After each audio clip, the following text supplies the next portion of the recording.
Welcome back to FryMinis. I'm Eric, and today I'm going to give you 3 simple questions you can use to become a better, more inclusive Dungeon Master.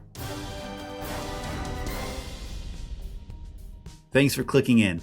I've played or DM'd in hundreds of D&D 5e games, and one thing that all the best games had in common is an environment that welcomes feedback. While feedback works both ways, today's video is going to focus on the Dungeon Master accepting feedback from the players. I've distilled everything down into 3 easy buckets. Be sure to stick around to the very end of the video where I'll share my favorite way to actually collect the feedback. But first, if you're into Dungeons & Dragons and tabletop miniatures, be sure to click that subscribe button so you never miss the latest FryMinis video. How do you feel about your character? Our first bucket is about character feedback.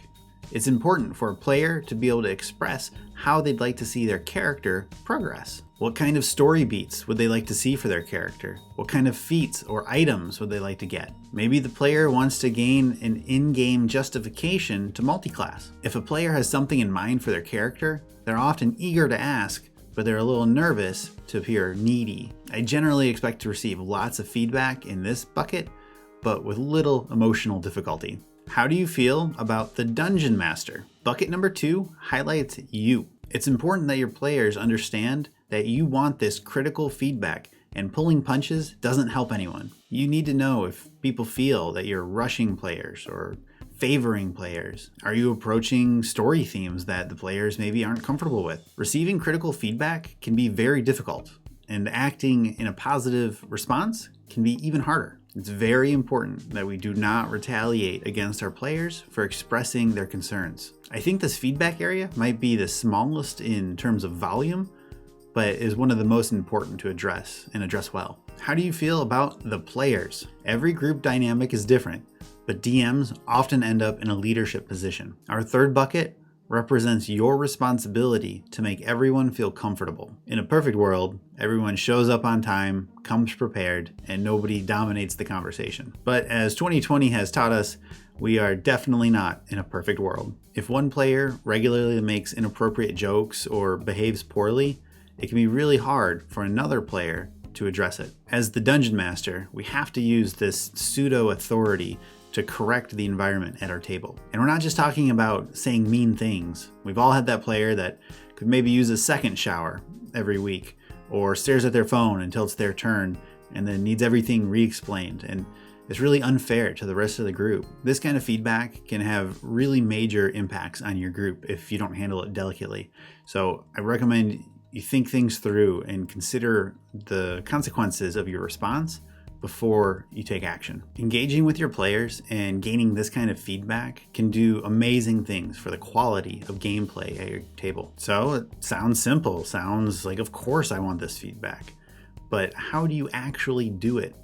How do you actually collect this information? You could maybe have your players message you on the side or do a roundtable discussion, but I recommend anonymous surveys. Google Forms and SurveyMonkey are both free and easy to use. They're super customizable. So you can take these 3 questions and use them as a jumping off point. Maybe drill down to specific needs for your group. Consider adding an optional field for player name. So if the player wants to identify themselves, they can. Or just set the standard that if it's relevant to a particular character, they'll include the character's name in the description. Let the player know that they can take the survey multiple times, answering only individual questions if necessary. Anything to help them disguise their answer so that way they can speak honestly. If someone has feedback they really need to hide, and by simply answering it, it's going to give away who it is, but they want it to stay anonymous, let them know that they can ask you to then ask the group for everybody to take a fresh survey and give their feedback. Then they can hide their answer in the group. Whatever specific questions or platform you use, our goal here is to make our table a safe, welcoming, and inclusive place for our players to enjoy themselves. Even if you're just talking about an Adventurers League one-off module with random players, we need to show everyone that we're all on the same team. It can be particularly tough for a player to express their discomfort when they're in a random game surrounded by unfamiliar faces and they're terrified to make waves. We need to be aware of the feelings and attitudes of our players. Tabletop role-playing games such as Dungeons & Dragons are at their best when everyone is able to express themselves in a safe and fun way. So there you go, 3 questions. How do you feel about your character? How do you feel about the Dungeon Master?